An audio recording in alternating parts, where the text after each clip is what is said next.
Good afternoon, everyone. This is Patrick from the Poison Pen, and it is a real treat to have Charles Todd with us today, and that is the mother-son duo, Caroline and Charles. And for those of you watching on Facebook, I'm going to be largely in the background, but if you want to send in your questions, I'll be monitoring the Facebook feed, and we'll pop up about a half hour, 45 minutes in, and ask them some of your questions. So, Barbara, I'm going to hand it over to you. I'm going to hold up a glass and toast the two of you for the 23rd Inspector Ian Rutledge detective story. It's just amazing. It's just amazing. And I have to say that I did some research for this book, which I'm going to talk about, but Charles was kind enough to hold up a copy. And I've asked him to do that because not only is it a gorgeous cover, but this is my reminder to say that Caroline and Todd, we have autographed copies coming from Charles Todd, probably shipping Monday to the Poison Pen. And if you want to support them, and thank you for doing this program, we ask you to order one. It'd be terrific. So guys, I've been to the Marcher country. I have been to Shrewsbury, Shropshire, Wales, all these good parts that you're writing about. And I've been under the Telford Aqueduct, but I've never actually thought about how it worked. So I went and did some research. And to make this story work, Charles, you probably are the best one of us to describe it. It's a narrow boat canal, 128 feet above the floor of the riverbed and the valley. And the construction of it is fascinating. It was originally built in 1817. One of the main things that changed the economics of England was the ability to bring crops that used to have to be drawn down terrible roads to get from the farms into the cities and metropolitan areas and get ore and things like that transported into the towns. The road system, as you can well imagine, was a bumpy, rickety road system, a lot of it using ancient Roman roads. And they came up with the brilliant idea of building canals to run along where they already had water, but to set up a system where long, narrow boats could fit in this small canal with room on the sides, just enough room for a horse to pull the narrow boat along the canal. And the transformation was incredible. One horse pulling a narrow boat could carry 4 times what you could get on horse and cart going down the back roads. And it was reliable, and it was something that they could schedule. They knew when something would arrive. The problem was when they came across gorges like in Telford, where all of a sudden to go down like that and come back up was gravitationally impossible. And they sort of stole from the Roman aqueduct system and built these long, narrow bridges running across the gorge. And as the one in Telford does, it's high above. I'm serious, we actually took a narrow boat. Ours was motor operated, but we took a narrow boat across that gorge. And I'm telling you, there's not much room on either side. And you're looking down a very long way to that rushing river. And it was a marvel to behold. And not only did the narrow boats create a great economic driver, it also created a culture of people who traveled up and down these canals and got to know each other. And it was a really close-knit community of transient people traveling from point to point. Well, I could. Thing. Oh, I was going to say, the scary thing, when you're sitting in this 6-foot wide boat and there's 6 foot of macadam beside you where the horse used to walk, and you can just lean over and look down into the river below. And if you have vertigo, it's not the place for you. It's really scary. Well, there are two things I would add. One, the pottery industry was one of the big Yes. pushers for the canals because pottery couldn't survive being bumped over roads. And so Josiah Wedgwood and some of the other great people up in Staffordshire were big canal boosters. But the real question for me, well, there are two about the canal in this book. First of all, did the canal, how did they get the water across the canal? And the answer is that there was a big copper, like a bathtub, that was the water carrier. So basically, That was the 6 foot. yeah, of the the aqueduct had attached to it this gigantic long bathtub that allowed a 6 foot boat to go down it. But the horse had to walk across. Now, the modern picture of the Telford Aqueduct, there is a fence. There is a serious barrier between the horse path and the crash, over the side to the River Dee. But in reading your book, I was able to determine that the unlucky horse, which was blindfolded, walked along this narrow path. And in fact, there was no barrier there. And that's how your body, in fact, goes crashing down into the River Dee and starts this book off. And I thought to myself, it must have been really terrifying to be up there with no fencing whatsoever. When we were there, there was a pipe, about 1.5 to 2-inch pipe that ran from one side of the gorge to the other on the outer side of this macadam. Right. And every 4 feet, they had a vertical pipe. And I don't know that would have stopped you if you had lost your balance. No, not really. No, I don't think so. But the way they now have fencing over freeway bridges and so forth to prevent people from either casting themselves off into the traffic or throwing things, that's what they now have up. I just looked at a very recent picture of it. But I bring this up because readers who are going to read your book need to visualize what this thing involved. Yeah, and there was no wire to catch you on this one. Right. You took your risks as you went across the boat, and people could walk back if they wanted to along the horse trace. But the problem was, you were taking your life in your hands. I mean, I can see why people might have fallen or were pushed to their deaths into the River Dee below. Well, we've had a record number of people falling into or being pushed into the Grand Canyon. Yes. Yeah, now it has been. But in any case, your book starts out with a wonderful scene with this young boy decides to take his fishing pole and head out to see what he could do, his very first shot in the River Dee. And unluckily for him, what he finds is not a great fish, but in fact, a body. And the only way the body could have gotten there, eventually it works out, is if it had fallen off the horse path, the macadam of the canal high above. And I think that visually, that's a really great opening scene. And for those of you who can't imagine it, just Google Telford Aqueduct and look at the photos and discard the guardrail, which didn't exist, and you will get an idea of what we're talking about. So you two always go and research on site. So I gather that you, in fact, did go to Telford and rode the narrow boat right over the top of it. okay. Yes. And they gave us the opportunity to walk back if we wanted to.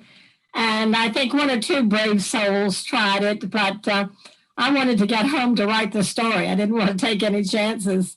So did you know that you wanted to have a body thrown off the aqueduct before you went, or did you go up there and decide that you couldn't resist the idea of a body pitched off the aqueduct? It was irresistible, let me tell you. we weren't sure exactly where the body was going to be found. And once we visited the aqueduct, we knew without a doubt that this was, and it's a very isolated location. So you could drop a body over, and unless he fell in a place where people had farms, it would be several days before he was found. If he landed in the river, he could very easily wash all the way out to sea, because the river continues past Chester out into the North Atlantic, and it's just it's just amazing. Well, it was unlucky for the killer that, in fact, the body snagged up in the River Dee for the kid to find it with his fishing pole and didn't wash away. Lord, so that's a beautiful country. I absolutely love that country. Was that, Charles, was this the first time you had been to the Welsh Marches and the Shrewsbury? We had been to Shrewsbury. I had not been into Northern Wales before. And all in that northern area up towards the castle that we went to visit and everything else. You know, strangely, I found Northern Wales to remind me a little bit of the Lake District. Mm-hmm. It does. I love it. I've spent a lot of time there. One of the most beautiful gardens in England is called Bodnant. And it's just, I was there when the, I'm trying to remember what the drippy stuff, the purple drippy stuff is. The golden rain tree? Yeah, it's just extraordinary. But there's some great castles, Conwy and so forth, and you can go all the way out to the Straits of Menai. You know, I think it's Northern Wales is absolutely gorgeous. You did a little train that goes up Mount Snowdon? Yeah, there is a little train. I've driven up Mount Snowdon, which is even more exciting, but nonetheless. But you know, one of the things I love about Shrewsbury, Ellis Peters was, I'd like to think, a very dear friend. We corresponded a lot, but I went to visit her often. Oh, wonderful. And I've always loved the idea of Shrewsbury because the way it's situated on the east, there is what they call the English Bridge, because the river makes a loop around Shrewsbury. So you have the English Bridge on the east, and then you have the Welsh Bridge on the west. And I've always thought that was a perfect symbol of, you know, that border country, which then runs down, you know, through Ludlow and so forth. I love Ludlow. It's one of my favorite places. Yeah, and there's a wonderful British author whose name, I want to call him Phil, is it Rickard? Gosh, I'll have to look up his last name. He wrote a series set in the Welsh Marsh country, and it had a slightly supernatural element to it. And you know, there's a lot of fog, and you know, it's just a wonderful country, but it's kind of ghostly. And particularly in the fog, it's ghostly. There may be some people watching who don't know what you mean by March country. All right, why don't you explain it? Well, that area on the border between England and Wales was the scene of many, many feudal battles, and territory swapped hands fairly frequently. And that is what the British word marches, M-A-R-C-H-E-S, refers to, that area of feudal warfare and the constant, during that period, there wasn't a lot of peace and tranquility, so to speak, and people had to be careful where they went and where they wound up, because just going out by yourself was not a very safe proposition. No, pacifying Wales was a really big thing. When Edward I was not hammering the Scots, he was actually hammering the Welsh. And that's where these castles, you may remember that Prince Charles had a whole ceremony in Carnarvon Castle. And, you know, there's a whole chain of castles there. Conwy is my personal favorite. Harlech was mine. Which one? Harlech was mine. Harlech, yeah, I like Harlech too. It was part of the settlement with the Welsh, was when the original king of England arranged the marriage with the daughter of the Welsh king, and that made it where whoever is the crown prince of England is always the Prince of Wales first. Right. There were a number of chieftains. Patrick just reminded me, the author I was trying to think of is Phil Rickman. And I think Phil Rickman's novels are absolutely wonderful. I don't know that they're available in the US in print, but you can probably find them on Kindle or something. And they are really magical about this country. Alice Peters' books were absolutely magical. Brother Cadfael and A Morbid Taste for Bones, which started off sort of a gigantic historical mystery rush. They're all in Shrewsbury. Brother Cadfael, returning from the Crusades, was the abbey at Shrewsbury was his home abbey, and because of that strategic location, there was a lot of stuff happening where she was able to write 20 fabulous mysteries all about it. Oh, yes. But anyway, Where he was, it's torn down now, has been for some time. We stood in the parking lot across from the Abbey Church, where the daughter was and where the infirmary stood, the cloisters. It just, you would have to stand there and imagine Cadfael striding down one of the corridors. there's not a lot of it left, but it was very near the English Bridge, the Abbey and the English Bridge. Yes. Was there together. But anyway, I bring it up because Shrewsbury plays an important part in A Fatal Lie. But why doesn't one of you do an elevator pitch for the book? There's no reason. You should talk about your own book, not me talking about your book. Well, this was a book that intrigued us because it started out as a very simple mystery. The idea that an unidentified man is fished out of a river.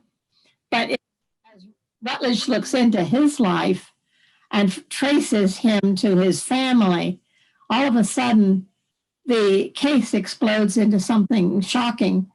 For us, this was very interesting to write because as we followed Rutledge through the identification process, we could begin to see how the family was structured and how the people around them counted in the storyline. I mean, this is the wonderful thing about being on the ground and being able to bring the mystery together.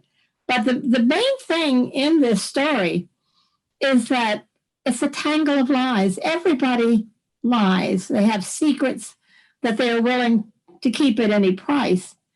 And Rutledge has to find out why a very decent man had to die, and which lie out of all those he is told over the course of the investigation, which lie was the fatal one? Which lie sent this man to his death?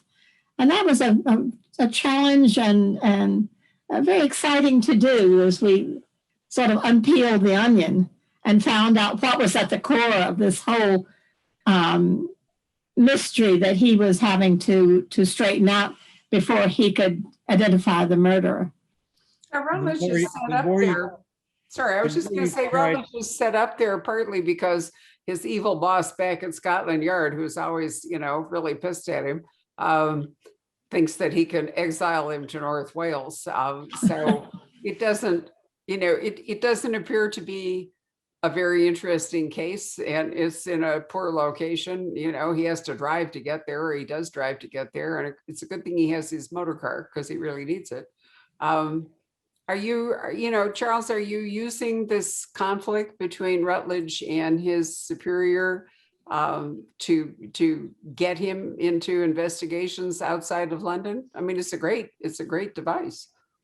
The main thing is we didn't want to write about London. There are so many detectives who were posted in London. We wanted to talk about the villages because these villages have so much to tell you. They're places, just like Miss Marple said, where murder can happen and can be covered up, and even the police can't figure it out. It's the history of a village, the people who live there, the atmosphere in the village all contribute to what happens.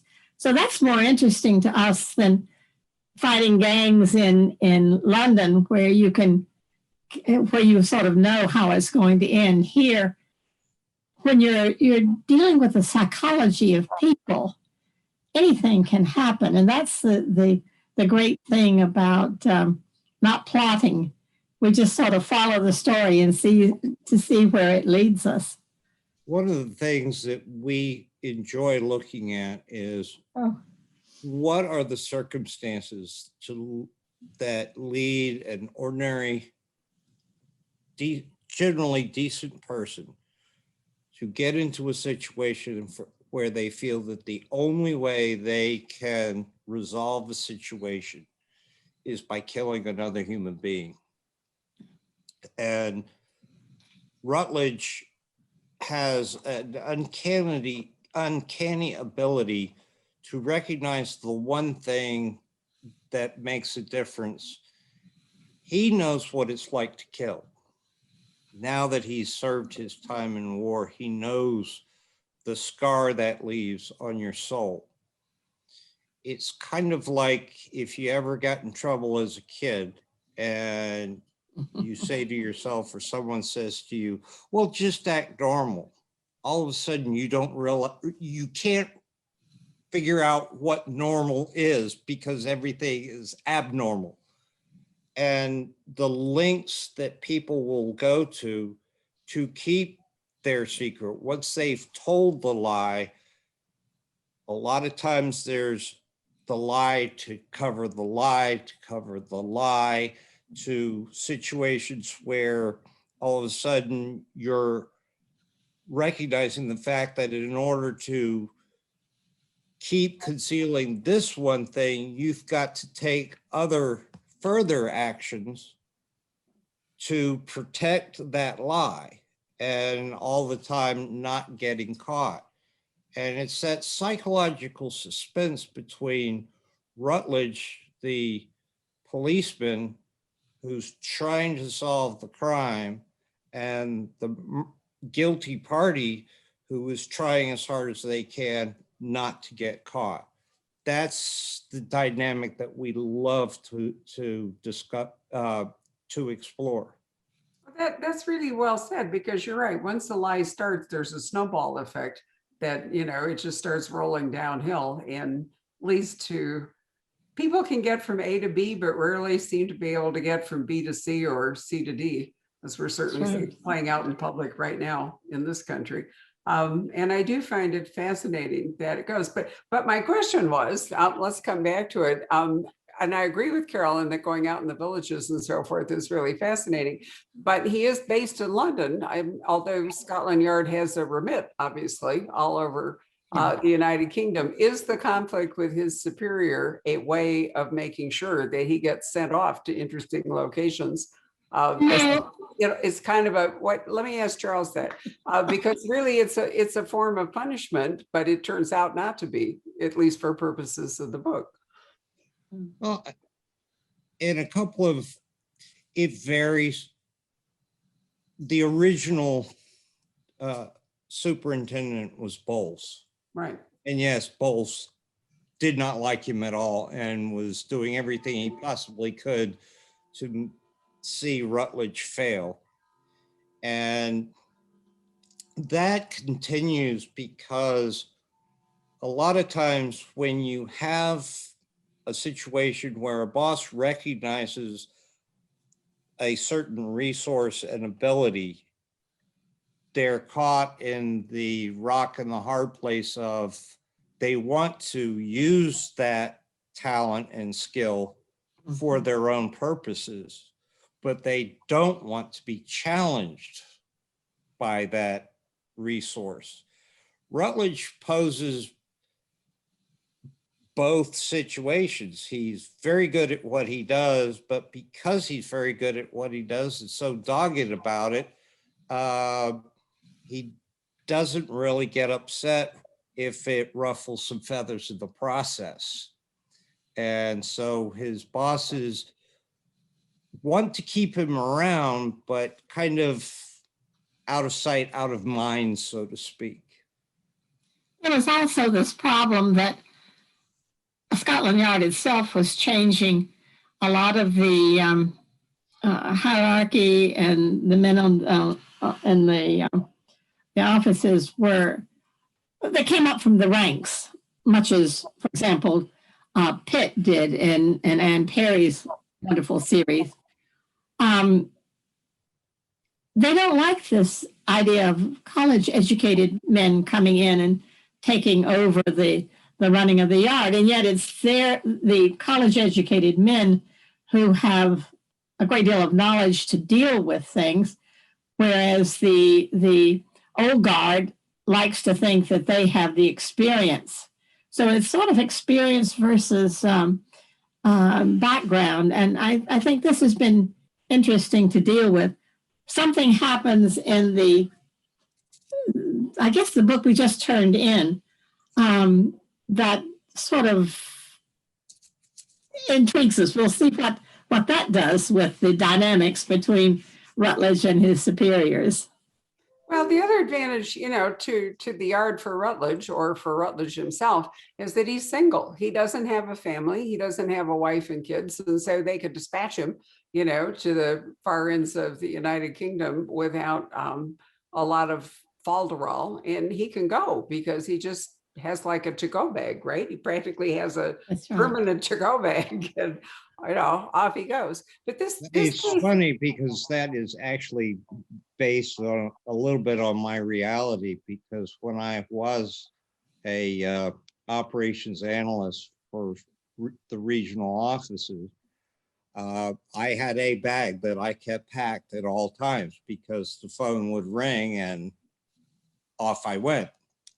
And, you had travel size toiletries and everything so that you just right. could be at the airport in 45 minutes and ready to go and not know necessarily how long you were going to be gone. This is precisely why we started writing together. I think in many ways, though, I think Rutledge enjoys what he does. I think in many ways, Rutledge likes getting out and away and sort of working on his own. He's willing to work with the other local inspectors and constables and that kind of thing, but he's not really one for London office politics. I think that's very true. Now, I brought up the question of his motor car, as you call it, and him driving up there. This is a book, it seemed to me, in which the investigation takes longer than usual. I mean, it goes on for quite a while, and he's driving all over. I mean, it requires, if he hadn't taken his motor car, I don't know how he ever would have brought this case off, because he needs it. He's in Telford, he's in Shrewsbury, he's wandering about the countryside, not wandering, purposely driving around the countryside. And so there's a different pace to this investigation, because it's strung out. It's very hard to get any kind of answers. People are scattered all over, so he has to keep going places in order to talk to them. It's very different than a murder like in metropolitan London or something. This is interesting because when I was at Bloody Scotland some years ago, the convention there, I believe his name was Tom Woods, spoke, and he, in 1956, mind you, he solved the first case where it involved multiple cities and initiated the idea that one constabulary had to pass on information to the others, because until then, whatever happened on your patch was your problem, and you didn't compare it with anything. You didn't work with a village 20 miles down the road. And because of a van that was used in that series of killings, they began to realize that people were more mobile, and therefore the cases were going to expand over quite a lot of territory sometimes, not always, but sometimes. And so Rutledge is sort of the the forerunner of this. He understands that what happens in Shrewsbury may have something to do with what happened in Chester, rather than saying this is a Shrewsbury case and only for that area. He branches out. And if you're ever interested in the Hollywood murders in Scotland, that's a fascinating look at how Scotland Yard and the local police began to expand. But nonetheless, he has to check in with the local, the local constabulary wherever he goes. He can't just show up and muscle them out. And that brings conflict into it too, because the locals don't really like this guy coming in from London and telling them what to do. But because they were so localized, the larger part of the story, which I don't want to go into for spoilers because it really would be, but this case is bigger than the guy that falls off the Telford Aqueduct. And that went on for a long time because everything was so localized. I thought you really illustrated that extremely well. Well, thank you. And am I wrong in thinking this? Listening to go into conventions and seeing how crime varied and was dealt with over a vast number of years, and what changed. For example, even in Rutledge's day, they had fingerprints. The problem was, if you had a fingerprint in London, there was no way to find out that the same man had committed a crime in Liverpool or Edinburgh, because you couldn't, you had hundreds of thousands of fingerprints after a while, but no way to deal with them until fairly recent times. Yeah, well, there wasn't a national database. The very first use of fingerprint in a criminal trial was actually in Argentina in the 1870s. But that was a situation where they had the suspect, they were convinced that he had done it, and they were able right then and there to get his fingerprints, match his fingerprints to the fingerprints found on a specific item. Yeah. And that was very easy. Whereas to just go around and say, oh, there's a fingerprint here, I wonder whose it is. It wasn't until the markings, the markers, what they call like a 7-point match or a 4-point match, etc. It was really the computers that made all of that system possible to be able to now go on like the NCIC, the national database, that kind of thing, and find people's fingerprints where they might have given their fingerprint for a liquor license or as a stock trader or as a school teacher. Nowadays, you could find those fingerprints on the national database and do a great deal. Whereas when you're just looking through a bunch of what looks like going into the old library card catalog and going manually one by one, looking at the fingerprint, for all you know, 2 cards stuck together and you missed it and you didn't even know, and they, thousands of different cards that they would look through. There was no real system of organizing the fingerprints in such a way that they could start with a large sample and narrow it down as they went. And so it still goes back to the one thing that we have always loved and admired, and why we tend to gravitate to the golden age of mystery, is that sense of the detective through his wits, his knowledge, and his understanding of human interaction that ultimately is what is able to solve the crime. So Rutledge is covering a lot of territory, rushing around in his motor car. It would have been sort of embarrassing if he'd been picked up. Actually, was he stopped for speeding at one point? Do I remember a scene like that, or am I just imagining that? Probably imagining it. Well, anyway, here he is. I'm sorry, I missed what you said.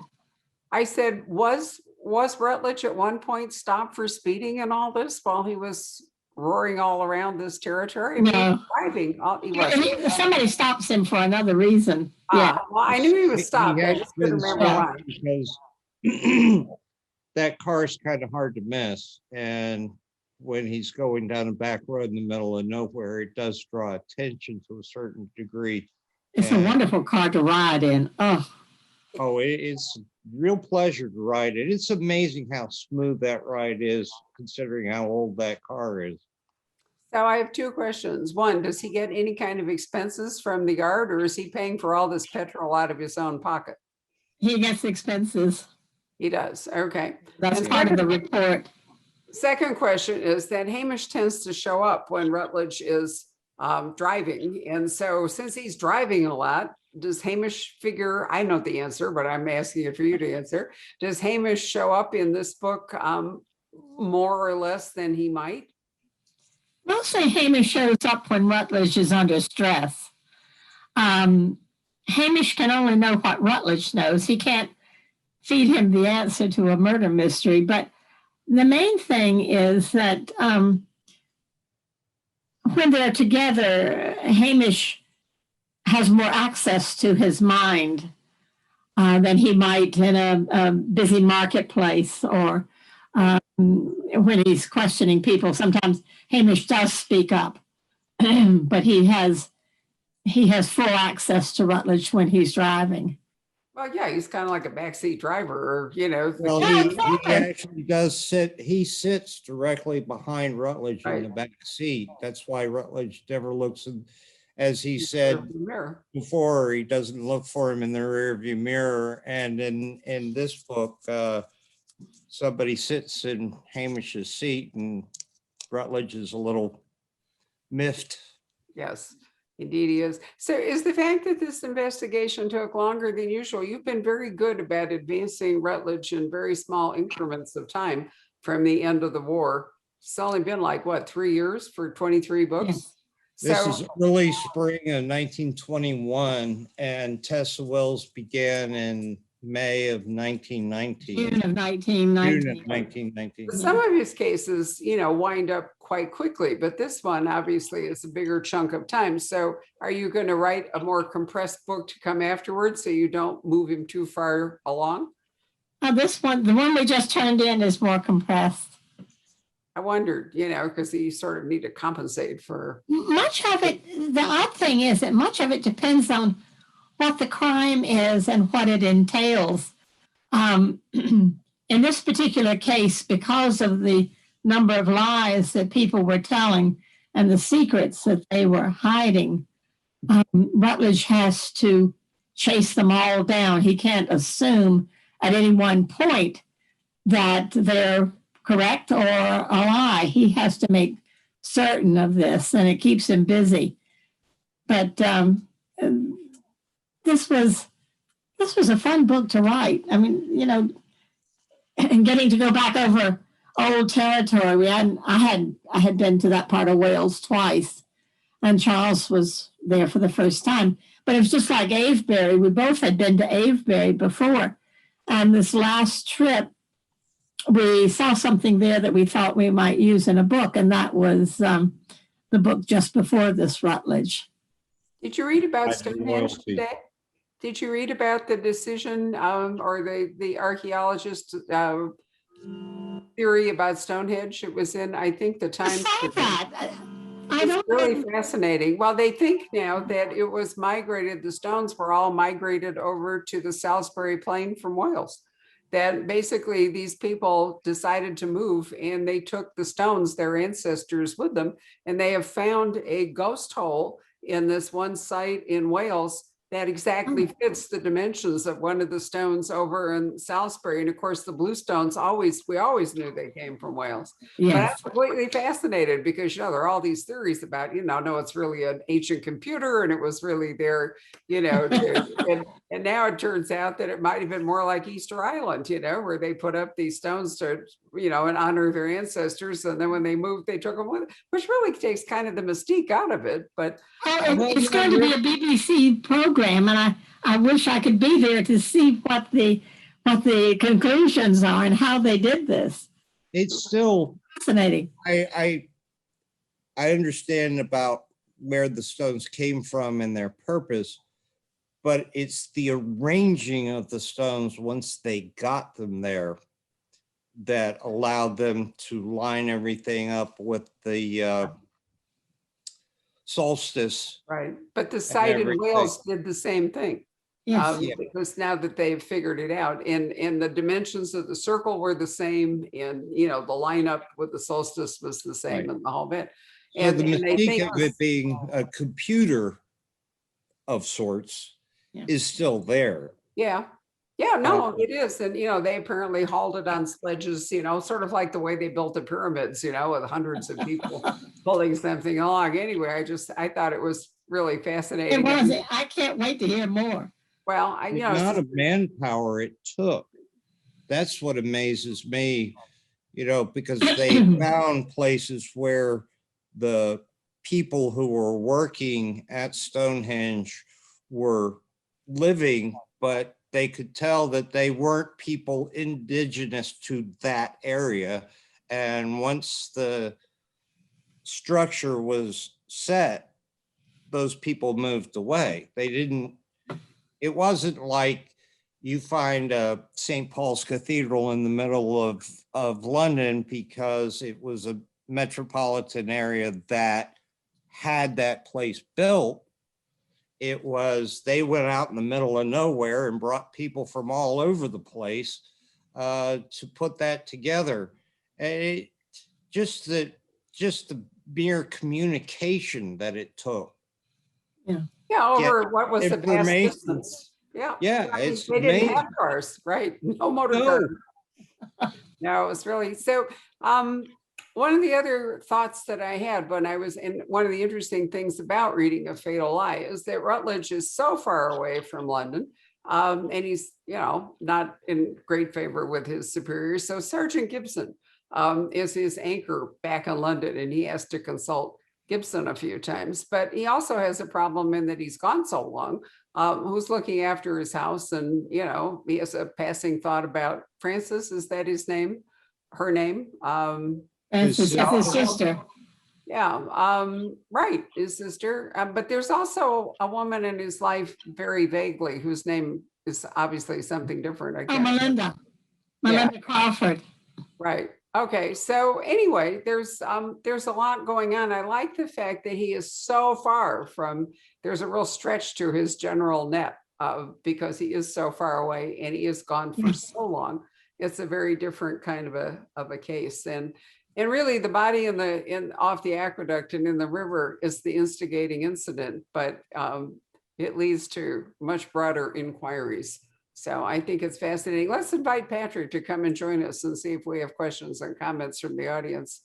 He's going to reappear from the black hole there. There we Hi, go. Patrick. I'm here. It's a fascinating conversation. To kind of digress a little bit, has either of you seen the Dig? That Yes, new, we watched The Dig just recently. A fantastic film. It really is. Listen, Ralph Fiennes is amazing, I think, in the role. Yeah. But Oh, And, yes.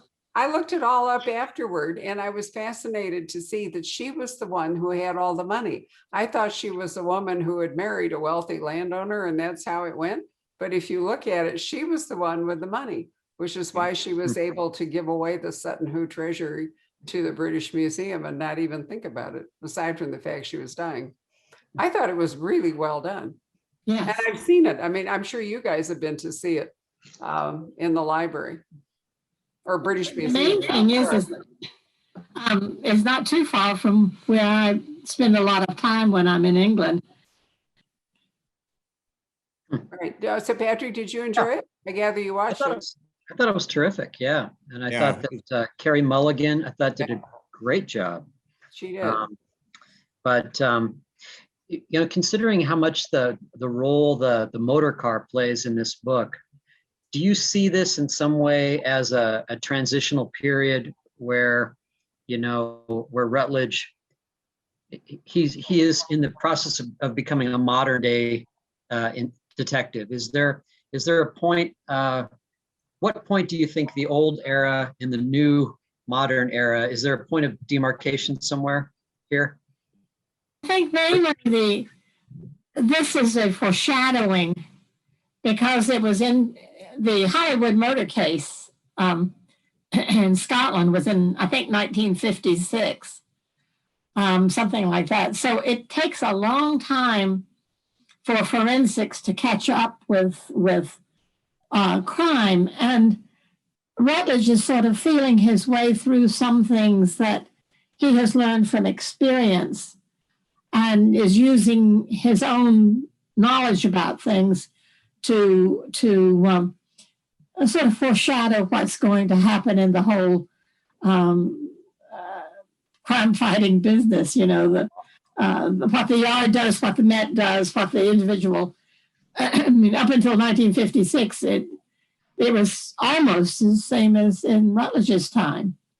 Well, and I think you're also asking about the conflict between the old guard, so to speak, and these new whippersnappers with the college educations coming up. Is it a class? Is it a class distinction? It is. In some ways, yes. If you go back to the original founding of the Scotland Yard and the Metropolitan Police, and who those original officers were and how they picked out the detectives and everything. I'm not going into that long diatribe, but they were, as a rule, sort of more of a working class type of person who achieved a certain amount of rank within the organization. Obviously, at the top of the organization, you had more of the gentleman class, but below that was all predominantly a working class type of situation. That's one of the reasons why Rutledge's father didn't want him going into the police business, because it was considered sort of step down in class. And once again, the one good thing that we have is it's only the spring of 1921, the early spring of 1921. So a lot of time has not passed. There's been 23 novels out of it, but mainly to follow what Rutledge is doing with Hamish. That's why we have set them so close together, because we were curious to see how he was going to cope and whether Hamish would win or he would win. But back to the policeman, in the early days, the policeman had to go to the servants' entrance. Nowadays, he goes to the front door. And so this gives you some idea of the difference in social class, that he was not acceptable in the front door. Well, he has to be able to, go into different strata of society and really get into the dark streets and investigate, where maybe he wouldn't have been able to if he was one of the toffs, as it were. Patrick, that's part of the point of the Charlotte and Thomas Pitt series, Anne Perry's very long-running series, which Caroline has referenced earlier, is that Pitt was considered to be the lower, the working class guy, and Charlotte, who was more gently born, had a window, and thanks to her sister, who married into the aristocracy, they could find out information from the upper classes that would have been very difficult for Pitt to do in a and Rutledge's war experience. Rutledge's war experience dealing with the men in the trenches. I don't care if you went to Eton or just ordinary grammar school in your little town, you were all there in the mud together. And as a commanding officer, Rutledge had to be able to relate to the privates and the corporals that did not come from the same class that he did. And it shows when he's out investigating a case, he can relate to the different classes in a way that people will accept him and tell him things that they might not ordinarily share with somebody from a completely different class. Good point. So I have a really good question from Lynn, who says, have you considered having Rutledge go to another country, maybe following a case, not permanently, just as a consultant or otherwise? The problem with that is he has no jurisdiction. And in this book that we've just turned in, there's a slight bit of that. I won't go into details, but basically, he would be there as a courtesy, not as an investigator. He could advise, but he couldn't carry out the investigations. Rumbold did this once. He went to Africa, and it was very interesting to see how that was worked out so that Rumbold could do his usual thing, but he had a different relationship with the people there than he had had with the people in Whitechapel.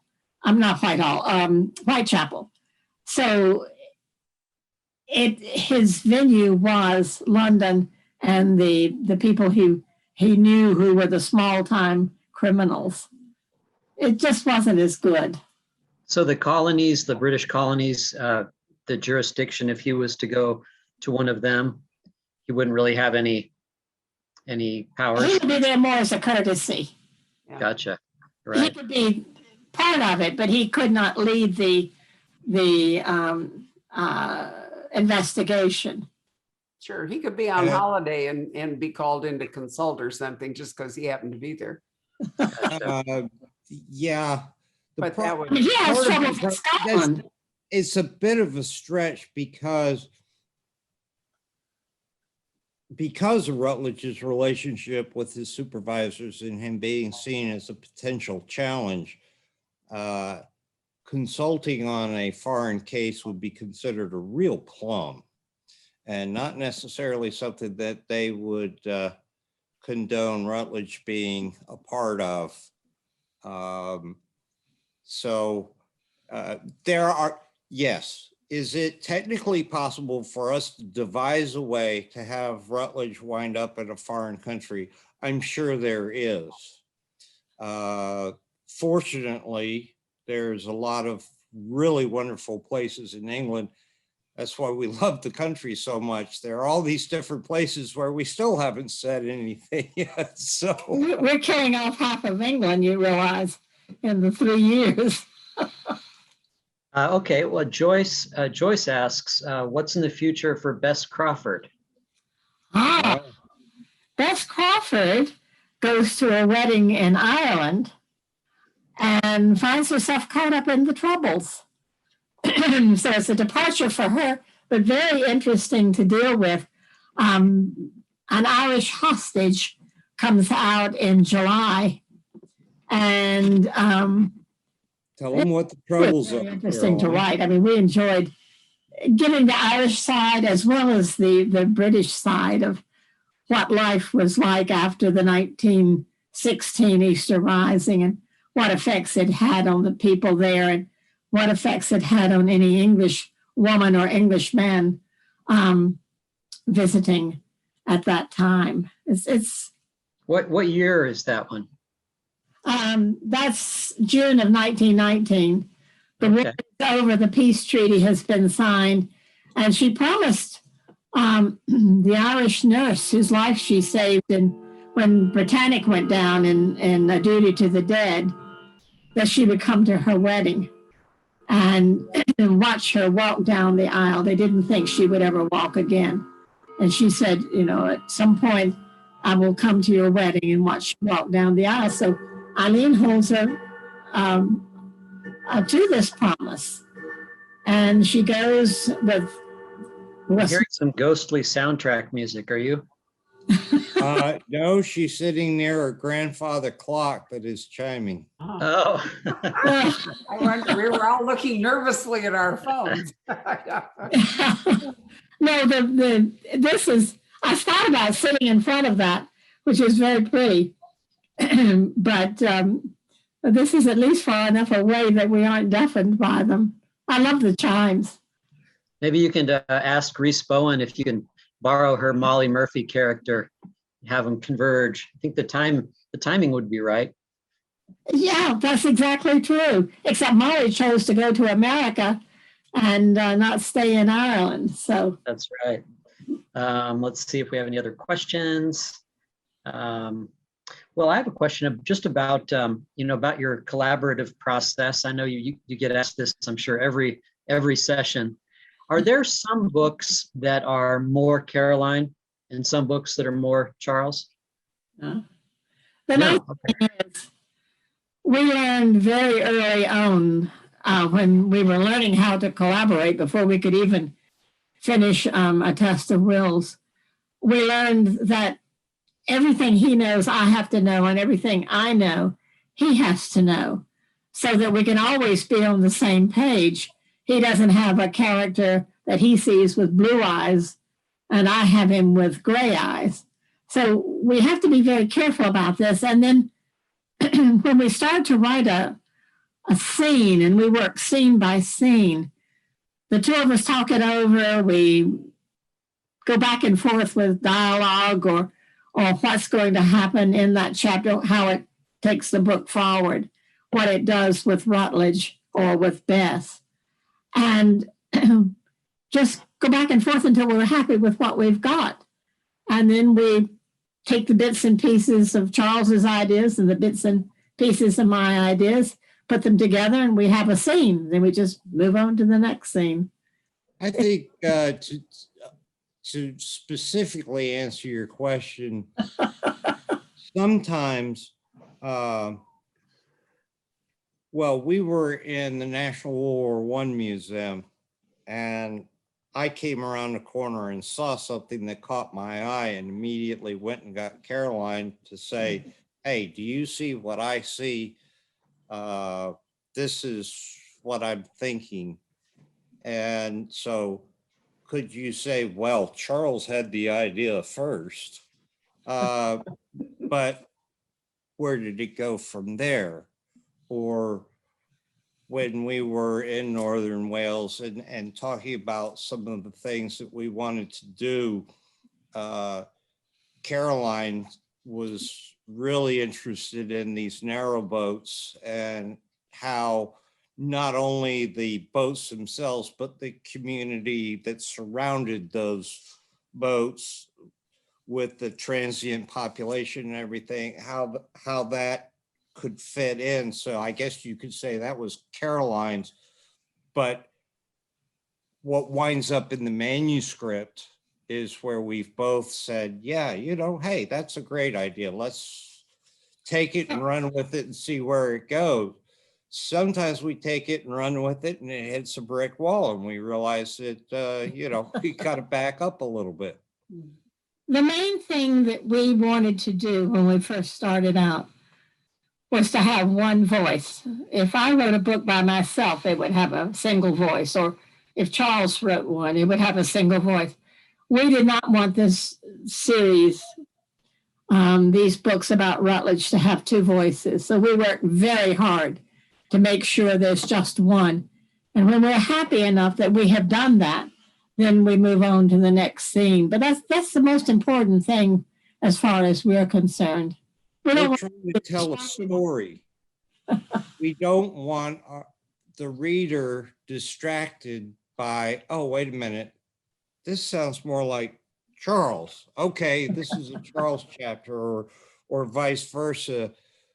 We want to draw our readers in, to get them involved in the story and be entertained. That's what we're here for. Yeah. It's something we love doing because we love coming up with the story.